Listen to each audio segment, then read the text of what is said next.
Yeah, hey, Bubba. So I wanted to ask you, Coach Diaz mentioned that you sent him a text. I guess Yeah. after the last game, you had 11 tackles. Looked on paper, at least you played pretty well. And Coach said you didn't play well and you would play better and that sort of thing. So walk me through, what you said in the text, what Coach Diaz said back to you, and then also why you think you didn't play as well as you could have.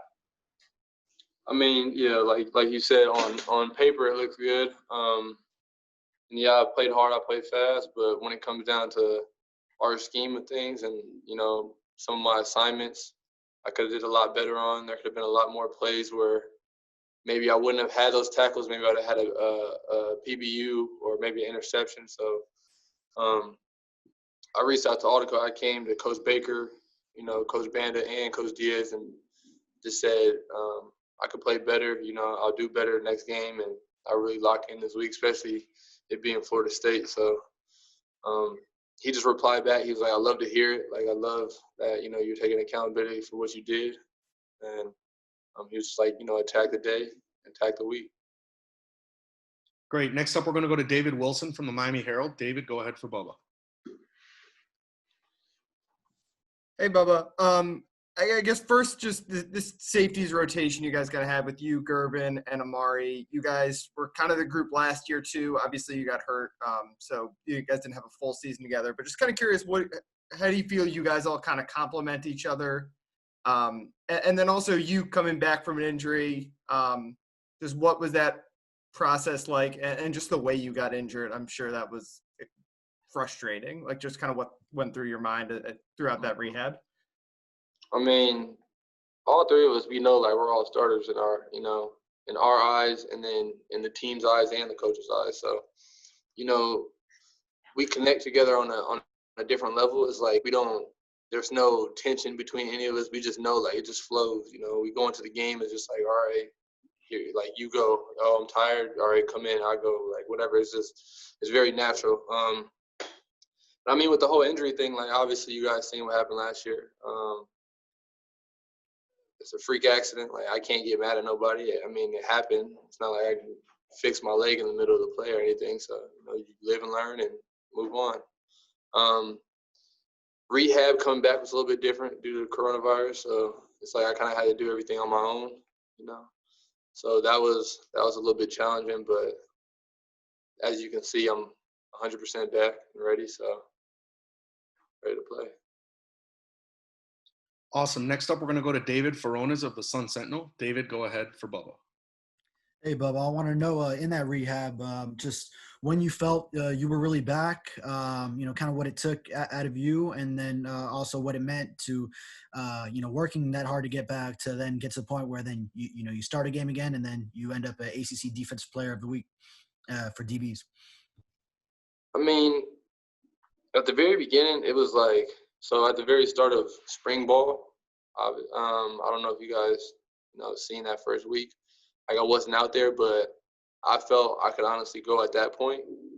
There was a couple of things that, I needed to work on, like, with my breaks and things like that. But I say probably maybe 2 weeks after that, I felt like I was 100% ready.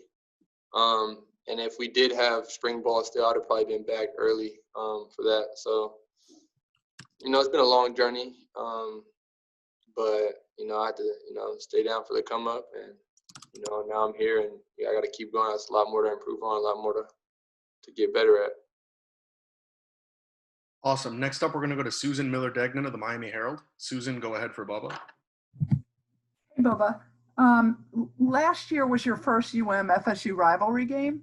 I guess it was new to you. What had you heard about it, and what was it actually like? I know you got injured, but just the hype leading into it. And do you get the sense of how important this is to the kids from South Florida, to the players? No, yeah, definitely. It's a big game. Like, coaches always say, this is the biggest game of the year, no matter what, no matter who we're playing. This is our rivalry. So, last year I seen, like, there's a lot of tension between both teams. A lot of players from both sides know each other, maybe grew up with each other. So, I'm kind of new to all of it. I'm not from, Florida or this area. So I just come out here and kind of go with the flow of everything, kind of maintain focus and just play.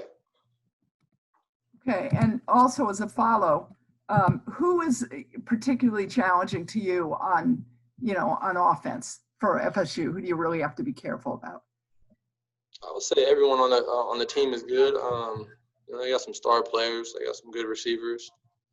So we got to key in on everybody. We got to lock in on everybody. We can't just try to key in on one person and leave somebody that we may not think that is so good. If he end up balling out in the game. So we got to lock in on everybody and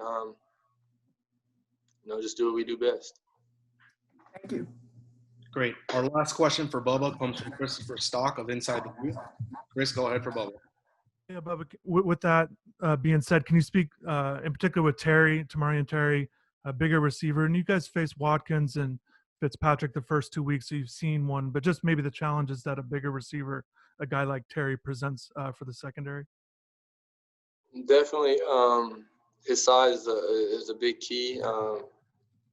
What he likes to do is get downfield. I don't know if you guys have seen, but a lot of his routes, a lot of his touchdowns have came off deep routes. So that would be a big thing for me, for us safeties, honestly, and our corners, just to, try to, key in on him, key in on, not giving up no deep routes. But really, I mean, he's a good player. He got good size, good speed. So, we got to just lock in. Awesome. Bubba, thanks for taking the time to talk with us, and good luck on Saturday. Yeah, appreciate it.